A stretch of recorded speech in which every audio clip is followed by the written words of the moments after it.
Bayangin deh, ada sebuah buku filsafat yang umurnya udah 80 tahun, ditulis di tengah hutan pas perang lagi panas-panasnya.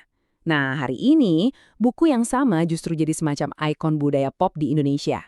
Gimana ceritanya? Yuk kita pecahkan misteri ini bareng-bareng. Kutipan ini jujur aja kena banget. Ini ngerangkum status Madilog sekarang. Dia itu udah jadi simbol kecerdasan, barang pameran yang keren, tapi ya itu sekaligus misterius. Banyak yang punya, tapi nggak banyak yang benar-benar hatam isinya. Dan ini bukan cuma perasaan loh, ini tren yang nyata. Ada data yang nunjukin kalau penjualan buku-buku politik kiri di toko buku independen Jakarta itu melonjak sampai 40% dalam 5 tahun terakhir. Dan tebak buku apa yang ada di puncak daftar itu? Yup, Madilog. Nah ini dia pertanyaan besarnya yang mau kita jawab. Sebenarnya ada apa sih di dalam buku legendaris ini?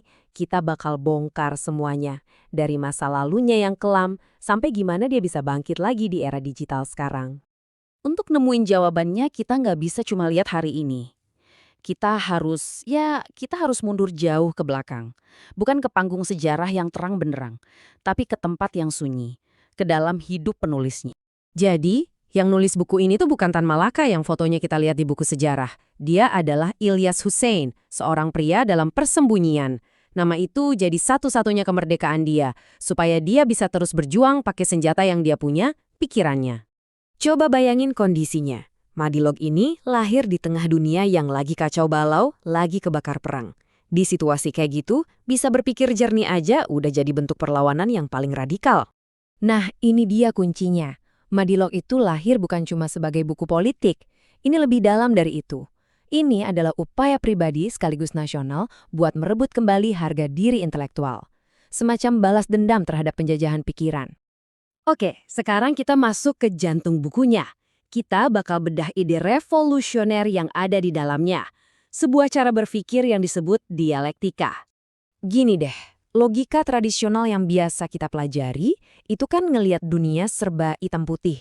Kalau nggak A, ya pasti B. Titik. Nah, dialektika itu kebalikannya. Ini cara berpikir untuk dunia yang penuh warna, yang terus bergerak dan semuanya saling nyambung. Bukan soal milih satu jawaban, tapi soal ngelihat gimana berbagai kebenaran bisa ada barengan. Kerennya Tan Malaka, dia berhasil bikin ide yang rumit ini jadi lebih sederhana. Dia pecah jadi 4 prinsip kunci yang gampang kita pahami. Ayo kita lihat satu-satu.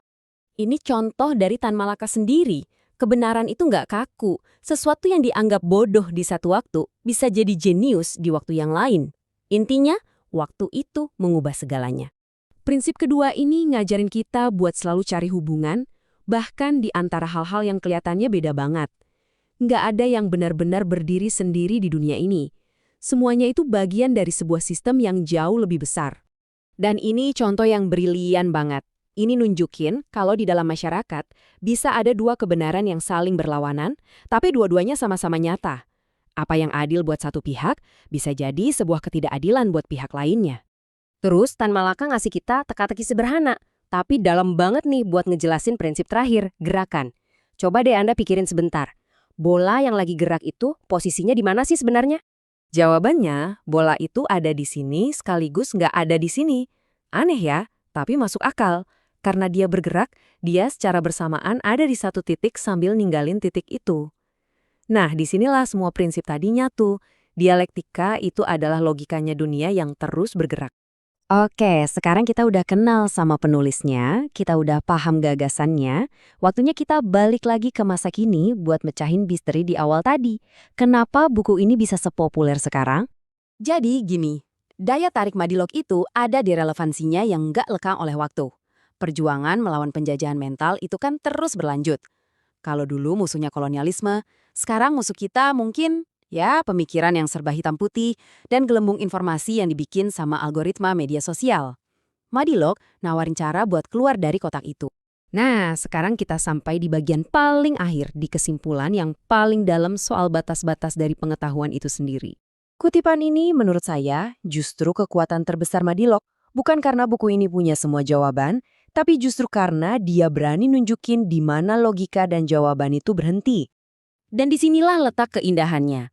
Madilog bisa banget nganalisis kenapa sebuah revolusi bisa terjadi. Tapi dia nggak akan pernah bisa menjelaskan gimana rasanya kesepian, gimana rasanya cinta, atau gimana rasanya punya harapan. Pemikiran rasional itu ada batasnya. Jadi pada akhirnya buku ini bukan soal jadi orang yang paling benar atau paling tahu segalanya, justru sebaliknya. Ini tentang punya keberanian buat menghadapi ketidakpastian tanpa harus takut. Mungkin itulah warisan sejati dari Ilyas Hussein, sang penulis siluman. Sebuah pertanyaan yang menantang kita semua untuk terus berpikir, bahkan ketika kita tahu nggak semua hal punya jawaban yang pasti.